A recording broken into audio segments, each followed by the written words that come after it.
So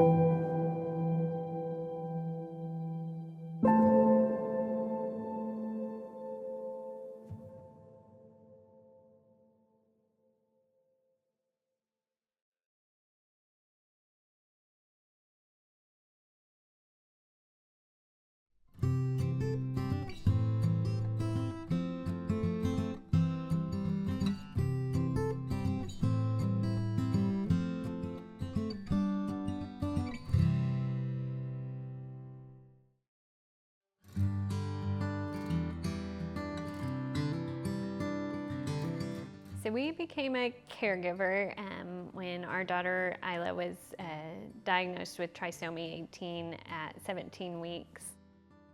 And then she was born 10 weeks early, so she was born at 30 weeks. We had a lot of unknowns, but we really wanted to give her every opportunity in life and just kind of follow her lead and see what she wanted to do in this world. She was in the NICU 144 days. She ended up getting a trach, a GJ tube, and is ventilator dependent. So we just kind of took those, one step at a time, and then tried to prepare as much as we could to become caregivers once she got home from the NICU.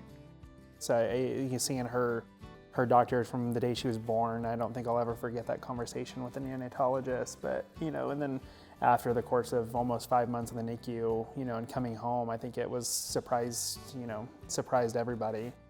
And I even think, even from when she was first diagnosed, expectations of quality of life are very different than what we've lived. I mean, we see her smiling and laughing every day, and she loves to touch her toes and suck on her hands just like any other baby. I think for me, it was like one of the biggest fears was probably just, the fear of the unknown, not really knowing what, the future held. And I think just kind of taking, things day by day. And I think some of the biggest challenges we've faced were when we discharged from the hospital. We didn't have any nursing when we first came home, and we both work full-time jobs. So just kind of figuring out how to juggle full-time work, and we have a 3-year-old as well. So, and then juggling, a newborn on a trach and a ventilator, and a 3-year-old. Yeah, I think definitely, like she said, just the really learning how to navigate our new life, with family and our marriage, and Emmett, our son, and then with Isla coming home. What gives me joy is just seeing both kids really thrive. I mean, for our daughter, it's exciting to see, her hit milestones, whether it be, big or small, and several months delayed, of course, but even like the first time she smiled is exciting to see. But I think, just the bond that the two kids have, like with Emmett, our son, going in, and he'll ask, before bed if he can hold Isla, and trying to get her to laugh and stuff. Yeah, and he always, used to, I would always read him a book, but now that she's gotten a little older, he likes for me to read to both of them, and so he'll get a pillow out for both of them to lay on while we read a book. And so it's been exciting, like even when she got her hearing aids, to see her interact more, being able to hear. I think something that's really helped us balance responsibilities is just our support system and making sure we ask for help. We've been very grateful to have nursing during the week, and then our family is a huge help in helping care for our son during the week as well.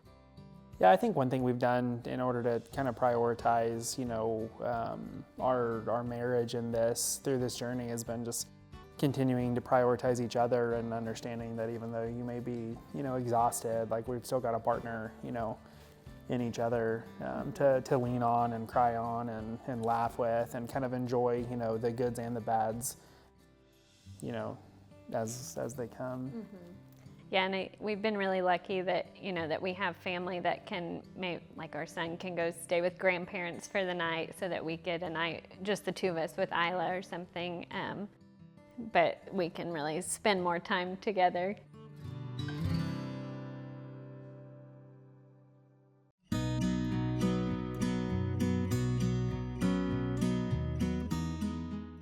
So I'm a caregiver for my daughter. I think some of the fun things that mothers and daughters go and do when they're, like my daughter would be college age or just finishing, all of her peers just graduated from college this spring. So, there's just some things that we don't get to do that mother and adult daughters get to do together, because it's still much more of a parenting role than it is kind of maneuvering to a friendship, yet you're still a guidance to your adult child. And so I think that's the piece that makes our world a little different than a lot of people's. It's not bad, it's just different, because we're at this place where we're in the middle, we're 22 and we're figuring out the rest of our lives, and just knowing that maybe this is what the rest of our life looks like. It's more overwhelming in this season.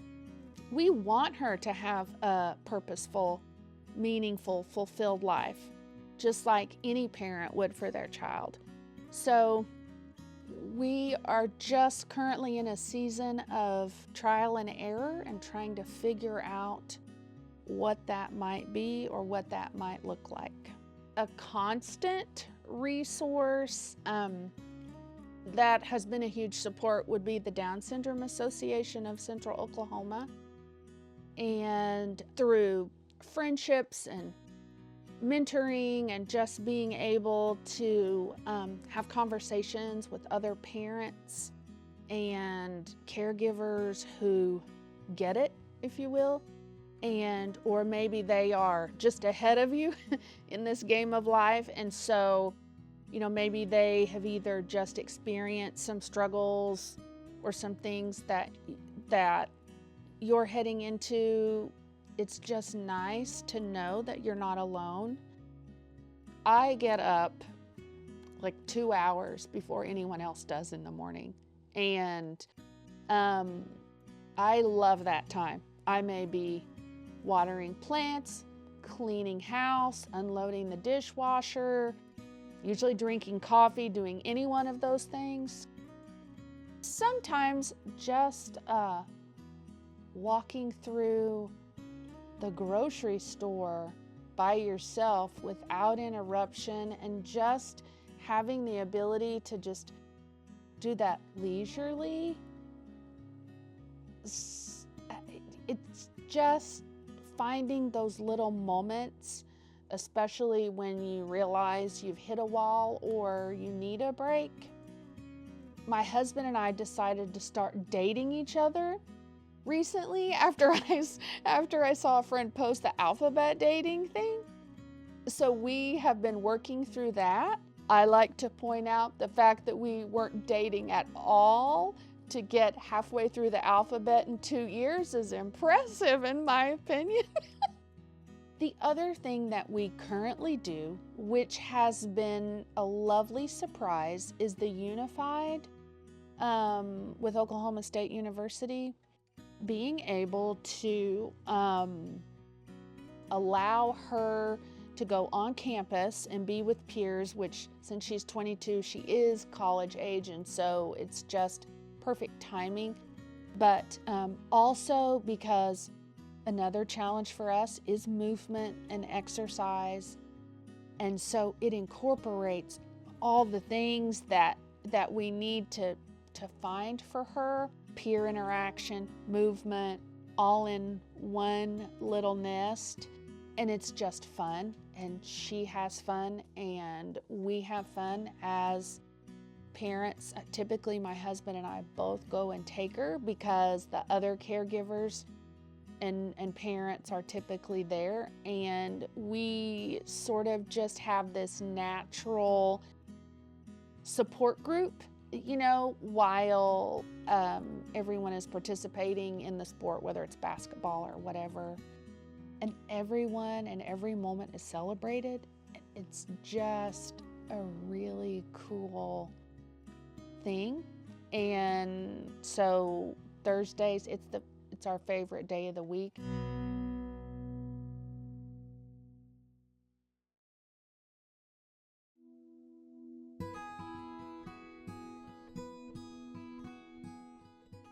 I think what stands out the most is how rewarding it was. It gave me such a strong sense of purpose. It gave me a lot of self-fulfillment, knowing that I was making a really significant impact on my mother's life in a positive way was one of the most meaningful experiences of my life. So in many ways, I consider it a gift. There were a number of hard lessons, but there are a couple that come to mind. One is that no one is going to love and advocate for your loved one as well as you can. And so no matter how great of a facility or a caregiver, paid caregiver that you have or something like that, they don't know and care for the person the way that you do. The really hard lesson for me was understanding that there was not going to be a perfect situation. She had been at home. That situation, of course, was perfect for many, many years, and then suddenly it wasn't any longer. And moving her to my home was not going to be a perfect situation. And ultimately, she went to an assisted living memory care facility, and it was good. It was good, but it was not perfect. I wish more people understood that even people who are not caregivers 24/7, they have caregivers coming in, maybe they're persons in some sort of facility, but they still take the lead role, that even if you're not the person providing 24/7 care, that it can still be all-consuming. But in spite of the fact that my role was to some degree much more limited because there were people taking care of her, I was all consumed by it. 24/7, I was all consumed by it. She was the first thing I thought of in the morning. She was the last thing I thought of before I went to sleep. And many times she was the thing I thought of in the middle of the night. All throughout the day, everything in my life revolved around her.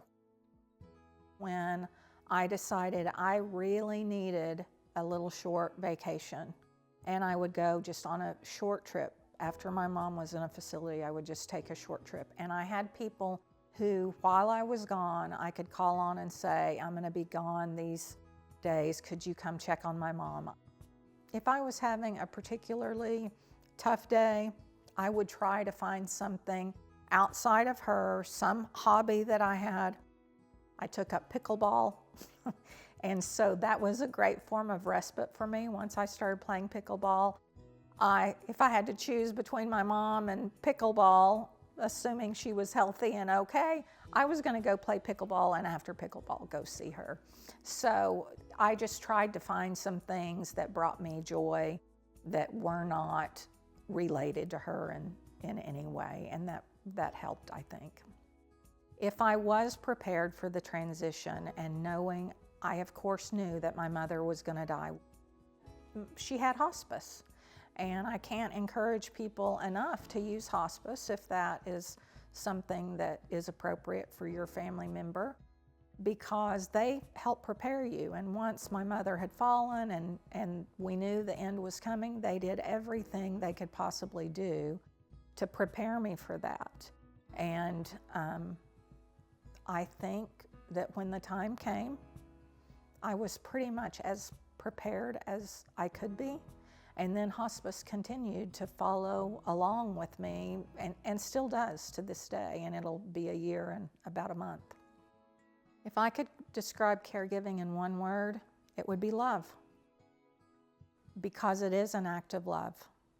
It takes courage, it takes strength, it takes sacrifice, it takes many, many things, but at the end of the day, it really takes love. And I know not everyone has a person who's easy to deal with whenever they're in their final stages of life or needing care. Sometimes those people are difficult and the job is hard.